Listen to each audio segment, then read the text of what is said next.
Caros cairenenses, sejam todos bem-vindos a mais um vídeo do canal Vamos Ver. E hoje, para estar nos dando a honra, na verdade, o professor Samuel, professor de hebraico, especialista em hebraico, que tem um canal no YouTube e tem um site específico. E ele está nos dando a honra hoje para vir aqui gravar um vídeo para nos esclarecermos alguns termos ou algumas expressões veterotestamentárias do Antigo Testamento, onde infelizmente alguns leigos se aproveitam do conhecimento fraco do público evangélico, cristão de uma forma geral, e começam a propagar alguns fakes, algumas falácias e até heresias em torno de termos específicos, seja do Antigo ou do Novo Testamento. Então, vamos ver.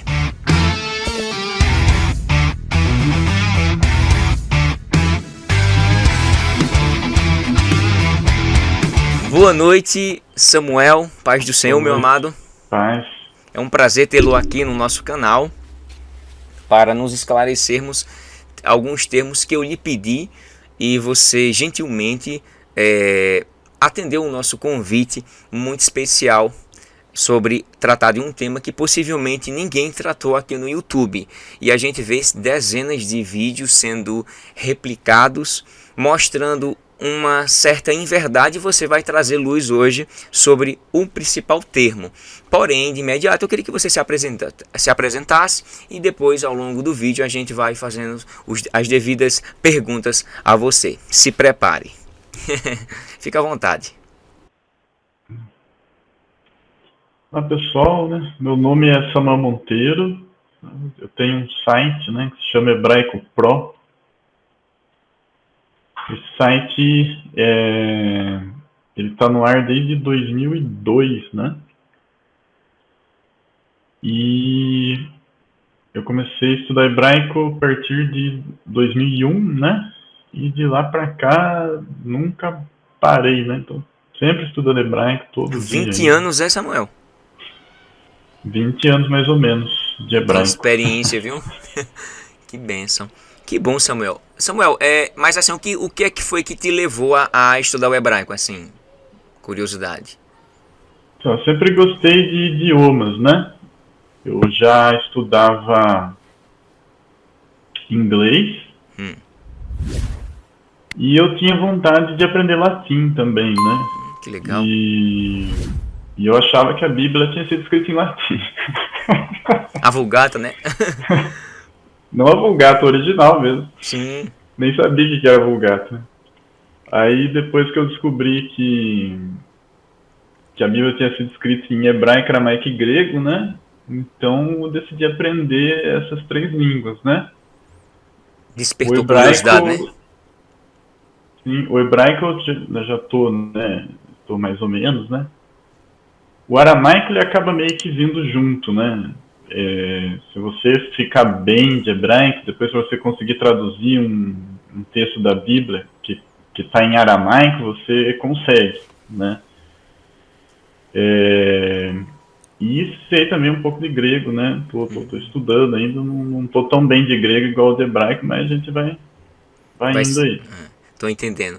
Mas aí você viu desafios, muitos desafios, assim como ao estudar esses idiomas, na sua época, assim, há 20 anos atrás, quase a gente não tinha materiais, a não ser a internet, alguns artigos, né? O que te guiou, assim? Era muito mais difícil. Pra você ter uma ideia, não tinha nada nem na internet. Ixi. Não tinha praticamente nada, né? E demorou para eu conseguir juntar, né, os materiais para eu começar a estudar, né? Aula online pode esquecer, isso aí não existia mesmo, não tinha de nada, né? Nada, muito menos de hebraico, né? Mas eu tive sorte também que tinha uma pessoa na minha cidade que ele era professor de idiomas e ele tinha morado 4 anos lá em Israel, né? Então eu fiz aula com ele, isso ajudou bastante também. Mas tudo na época era dificílimo de achar. Dificílimo. E tinha um esforço pessoal maior, né? Gigante. Hoje todo mundo tem as coisas na mão, tudo ao redor e não aprende. Para você ter uma ideia, quando eu descobri esse professor aí, eu acho que estava fazendo 2 anos já que eu estava estudando hebraico por conta, né? E ele teve que corrigir todas as minhas pronúncias. Eu pronunciava tudo errado, né? Eu sabia ler, sabia o que estava escrito ali, mas na hora que tem que falar, né, pronunciava tudo errado, porque eu nunca tinha ouvido hebraico, né? Agora, por exemplo, você entra no site Hebraico Pro, né? Você tem lá, por exemplo, a narração. Você clica lá, você entra no versículo, clica lá no play lá, Já escuta já, né? ele narra o versículo. Então, quer dizer, você já vai ouvir hebraico, né? É um rabino Nativo, que né? gravou. É um rabino que gravou aquilo, né? Então, você vai ouvir o hebraico, né, de uma pessoa de Israel falando, né? Coisa que não tinha, isso aí não existia, né? Eu acho que o seu site é o único aqui, assim, praticamente em língua portuguesa, que tem tantas visualizações. Na verdade, o primeiro site que eu encontrei e o canal de hebraico foi o seu. Foi o Hebraico Pro. Eu me lembro dos seus primeiros vídeos e eu olhar assim, eita, eu me lembro de uma Bíblia que você estava mostrando. Eu me apaixonei também por hebraico. Eu não sei se você sabe, mas foi por conta também de você. Eu vou apresentar para vocês a Bíblia nas 3 línguas originais. A Bíblia não foi escrita em latim, como muitos pensam. Ela foi escrita originalmente em 3 idiomas: o hebraico, o aramaico e o grego. As Bíblias que nós encontramos com mais frequência no Brasil são as em português, lógico. Agora imagine ter uma única Bíblia as 3 línguas originais. Isso é um sonho para quem estuda os idiomas originais da Bíblia. Eu demorei anos para encontrar uma Bíblia que fosse assim, 100% nas línguas originais. Esta que eu estou segurando aqui, né, está plastificada, está lacrada. Veja que em um dos lados está escrito em hebraico: Torá, Neviim, Ketuvim. Ou seja, o Tanar, como os judeus chamam, ou Antigo Testamento, como os cristãos chamam. Virando aqui do outro lado, nós temos Ekaine Diatike, ou seja, é o Novo Testamento. O pessoal que sabe grego melhor aí, que me perdoe se eu pronunciei errado, mas eu não sei muito bem o grego, tá? Mas olha só que legal, desse lado aqui, o hebraico, e do outro lado, o grego, e aqui nós temos essa Bíblia fantástica nas 3 línguas originais.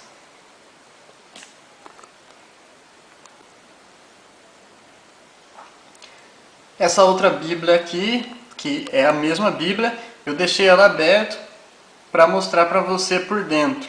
Veja que aqui eu estou no início dela, no livro de Gênesis. Claro que eu pulei aqui o índice, a introdução, etc. Então, vou aproximar um pouco aqui a imagem para que nós possamos conseguir ler também no vídeo, né? Então você vê que aqui nós temos o texto em hebraico. Bereshit bara Elohim et hashamayim ve'et haaretz. Então, como você pode ver, né, todo o texto aqui é escrito em hebraico. Virando a Bíblia do outro lado, temos aqui o Novo Testamento grego.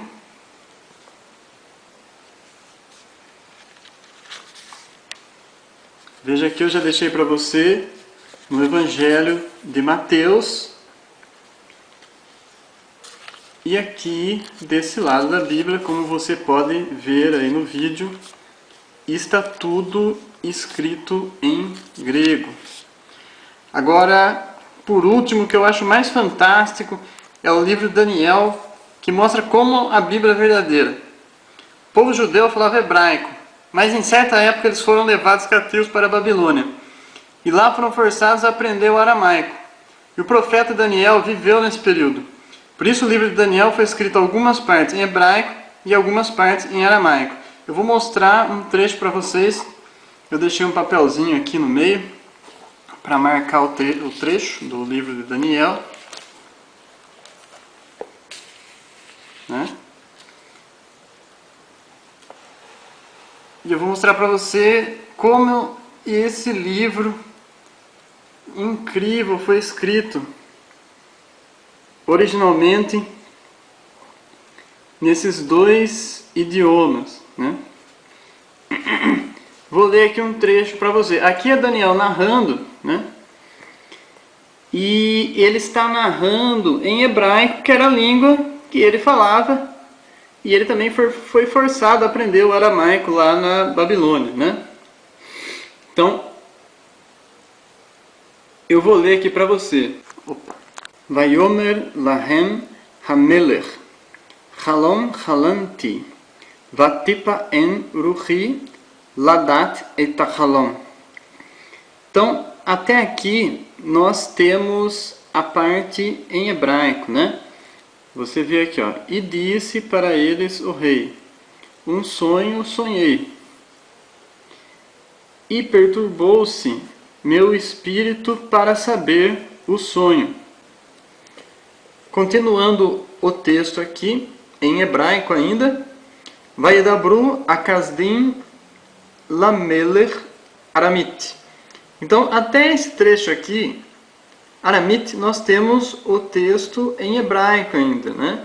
Que significa, eles disseram os caldeus para o rei em aramaico. A partir desse trecho, então, a partir do aramit, que é aramaico, nós temos aqui o texto todo em aramaico, né? Malka le almin rei. Tudo isto é aramaico, até aqui tudo, né? Como você pode ver aqui, ó, Melech é rei em hebraico e Malka é rei em aramaico. Tudo bem, pessoal? Então, essa aqui é a minha apresentação da Bíblia nas línguas originais. Samuel. Em língua portuguesa, ou meu site foi o primeiro ou foi um dos primeiros, viu? Eu só vi ou, o seu. Se não for o primeiro, foi um dos primeiros. Do canal mesmo do YouTube, é. 2002, né? 2002. É muito assim, tempo, muito tempo. Muito Era tempo. internet de escada. Exatamente. Eu me lembro de um vizinho aqui que botava lá, passava o dia todinho, e a conta quando vinha era nas alturas. E uma demora gigante para fazer um upload e um download gigante. Tudo era demorado, tudo, né? E hoje nós temos de megas, gigas, né? É interessante. Mas as suas dificuldades no idioma foram quais, assim, tu percebesse? Só na fonética, porque eu sei que todo idioma a gente tem que primeiro trabalhar o listen, né? Que é o escutar, o speak, falar, o write, o escrever e o read, que é o ler. Então, essas quatro habilidades que estão voltadas para a língua inglesa, né? Eu dou aula de língua inglesa, mas ela é universal. Eu só falo porque eu escuto. Isso é um padrão, né? Então, como é que você... Só foi o professor de Israel que lhe corrigiu foneticamente?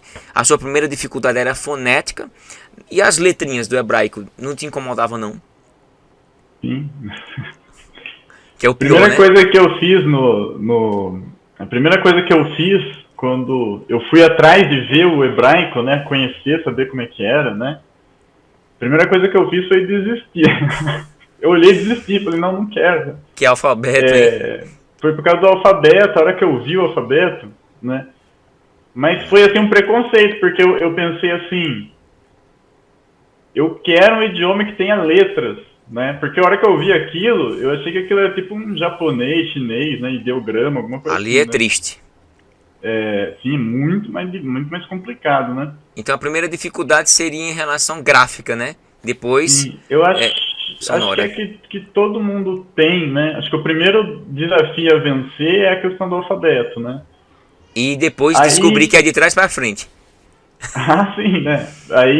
Mas eu só bati o olho ali e falei, desisti. Falei, eu não quero. Eu quero um idioma que tenha letra. Eu pensei isso, né? Eita. Aí passou acho que uns 6 meses mais ou menos, né? E eu queria aprender o idioma original da Bíblia, né? Aí eu peguei e falei, não, peraí, deixa eu tentar aqui com paciência e entender como é que funciona isso, né? Aí que eu vi que eram letras mesmo, né? Igual as nossas. O desenho da letra é outro, mas é a mesma letra, né? Você tem B, tem L, M, né? Tô entendendo. Você fazia flashcard? Como era a tua rotina de estudos, assim, para aprender o idioma? Flashcards. Botar no papelzinho, botava como se escreve e atrás a tradução. Eu fazia isso em inglês antigamente. Já Então, chegasse a fazer isso? Primeiro para aprender o alfabeto, né? Porque apesar de ter pouca coisa, né? Tinha, né? Algumas coisinhas. Então você encontrava, por exemplo, o alfabeto na internet, né? Aí eu lembro que eu imprimi, né? E aí memorizando. Eu ficava com aquela folha do alfabeto o dia inteiro, andava com aquilo pra cima e pra baixo, né? Esse é o problema das pessoas hoje em dia. Já quer pegar o alfabeto, quando é com uma semana eu desisto, porque eu não sei. Tem que pegar, ralar, memorizar, pegar flashcard olhando, você acordou, foi dormir. É a mesma coisa quando eu comecei a estudar o cubo mágico. Era dia, noite e a madrugada toda, só querendo resolver, até conseguir. E existe a insistência, né? Você sabe resolver isso? Sei, sim. Nunca consegui resolver esse negócio. Eu tenho vários aqui. Eu cheguei até a montar com os pés, pra você ter uma ideia. Loucura. Eu tava louco com os pés. Me chamavam já de louco já. Então, assim, é parte. Você quer mergulhar, tem que mergulhar, aprender, né? Tem que ser assim, né? Eu ficava com aquelas folhinhas o dia inteiro, 2 folhas de sulfite que eu tinha imprimido naquelas impressoras que faziam barulho, matricial, né? Impressora matricial. E eu ficava ali inteiro. E ainda falava o nome das letras errado, ainda, mas decorei, né? Depois o professor lá ajustou tudo. Mas decorei, sabia que B era B, né? Que Dalet era D, sabia, né? Sabia a ordem, né? E a importância também de errar. Eu acho que hoje o maior desafio dos alunos é errou a fonética, já desiste, fica inibido, né? Porque você, para aprender, tem que falar errado ao ponto de alguém corrigir e depois você perceber. Eu acho que o que fez com que você avançasse muito era você não ter medo de falar. Hoje, se você não tem medo de falar, você aprende. Inclusive, os estrangeiros que ensinam idiomas, né, eles falam que isso aí é um problema do brasileiro. O brasileiro ele tem muito medo de errar a pronúncia. Né, que pessoas de outros países não têm. Eu falo isso direto. Eu falo isso para os meus alunos sempre. Mas tem que errar, né? Para você aprender, você tem que errar, né? Tem que errar. Eu falava as coisas assim, meu professor falava, que, né? Aí eu falava de novo, que? Eu não entendia. Aí eu falava a palavra em português, aí ele não estava entendendo, né? Eu falava em português, ele, tá, né? Então, é tal, né? É assim que pronuncia. Errando é que você aprende. Né? E você ocultando o erro de falar, você nunca vai conseguir chegar a uma pronúncia legal, bem aproximada. A gente sabe que existe a diferença de um nativo para uma pessoa que não é nativa e uma pessoa que está intercambiando ali, né? Igual meus alunos que estão avançados em língua inglesa. Quando no primeiro momento é aquele do you speak English? E depois, quando eles já estão desenvolvendo, ele é do you speak English? Já tem uma entonação bacana. What do you understand about this? Eles começam a entender, começam a ter uma fonética legal, aí começa a escrever, o professor já estou conseguindo, tal. Eu consigo entender o senhor. Por quê? Porque está errando, e eu digo, você errou aqui, ó, fala novamente. E vai corrigindo. E eu acho que todo aluno hoje em dia que vira um estudante, há uma diferença, né? O aluno que absorve o conhecimento e o estudante é o que estuda. Realmente, entre aluno e estudante, quem de fato aprende é o estudante. O aluno que só fica escutando e fica parado lá, eu acho que não vou aprender não. Tu tá botando em prática? Não, só teoria. E quando você coloca em prática, aprende. Eu me lembro que para eu aprender os pronomes pessoais, especificamente em inglês, eu peguei eles, botei numa folhinha e fui comprar pão. Eu me lembro como hoje. Quando eu desci para comprar pão, quando eu voltei eu já tinha memorizado todos os pronomes. E ficava me lembrando, I, eu, you, he, she, it, we, you, they. Quando eu vi um cachorrinho eu dizia it. Quando eu vi uma mulher eu falava she. Quando eu vi um homem eu falava he. Quando eu vi qualquer coisa junto eu usava os pronomes. Então fixou. Eu fiquei olhando e imaginando a imagem. Eu não sei se você faz isso no hebraico. Eu vi uma palavra... Né, tem que ser assim. Né? Tem que ser assim. A questão se perguntou do flashcard, né? Aí conforme eu fui conseguindo material, né? E tendo alguma coisa para estudar, né? Aí eu pegava e escrevia. Eu escrevia frases, né? No hebraico tem a questão da pronúncia também, né? Escrevia a frase, às vezes alguma palavra que eu ainda não tinha decorado a pronúncia, porque não tem vogal, né? Eu escrevia ali a pronúncia. É o triste. Os maçoretas, né, acrescentaram as vogaizinhas, né? Que ajuda, né? Quem tá aprendendo, né? Tô E entendendo. aí escrevia a tradução, né?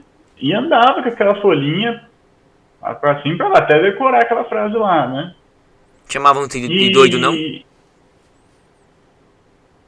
O pessoal não via, né? Ah, entendi. O pessoal não via. Ah, entendi. Tu tinha Era medo, folhinha, né? Folhinha pequena, né? Ficava no bolso e tal, mas o dia inteiro arrancava, tirava do bolso, abria, lia, fechava, colocava no bolso. Né? Que interessante. São fases da vida, né? A gente tem que aprender e tal. Já entrando aqui num segundo ponto, um segundo momento, Samuel, quais são os seus projetos assim que você tem, assim, especificamente, para o pessoal saber? Ali você tem o seu site, né, específico, você tem o seu canal no YouTube, você tem um projeto específico, tem aquele do Mar Morto, né? Que inclusive, pessoal, eu peço para vocês se inscreverem no canal do irmão Samuel, lá no YouTube, eu vou deixar aqui na descrição embaixo. Também um projeto que ele tem de tradução do mundo escrito do Mar Morto, a qual eu também já sou inscrito, eu colaboro lá. Se vocês puderem, se esforcem, é só R$5 por mês, não vai matar ninguém, tá certo? Então ajuda esse projeto do Samuel aí, que é muito importante. Eu acho que no Brasil aqui, até onde eu sei, quem está fazendo esse projeto é ele, especificamente em Isaías, né? Isso, me corrija se eu estiver equivocado, irmão Samuel. Tá certo, Começando em Isaías, né? A minha ideia é fazer tudo, né? Tudo que existe, né? De livros da Bíblia, né? Nos manuscritos do Mar Morto, que não tem tudo também, né? Mas começando em Isaías, porque ele está praticamente inteiro, né? Os outros são mais fragmentos, tem até bastante parte, mas está tudo fragmentado, né? Entendi. Então, desse jeito que eu estou fazendo, não tem nem em inglês aí para fora, Poxa, né? é fenomenal. Tá muito legal, né? Tem o manuscrito, né? Você pode ampliar, né? Isso você vê por aí, sites que tem, né? Mas aí você tem toda a numeração dos versículos, né? Porque lá naquela época não existia isso, né? Capítulo e versículo 1, versículo tal, né? Não tinha isso, né? Isso então, foi acrescentado a partir de 1227, depois de Cristo. Então, aí lá vai ter tudo, né? As numerações dos versículos, né?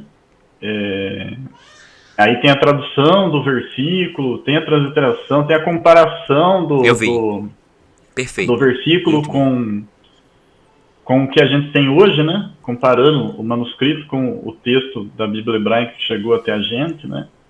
Que legal. Tá muito legal. Você pretende... Fora as explicações, né? Criar, assim, eu pensei assim, eu tenho até dado essa sugestão para você. Não deixar só no site, mas depois você pegar tudo que você conseguiu, traduzir aquelas notas de rodapé e construir um e-book mesmo seu. Entendeu? Ficará muito legal. Repente, né? Depois que estiver pronto, né? Tem toda a informação já, pode se precisar da minha ajuda, né? pode contar comigo, porque eu sei criar essas coisas, produzir tudo, produzir livros, eu sei. Tá certo?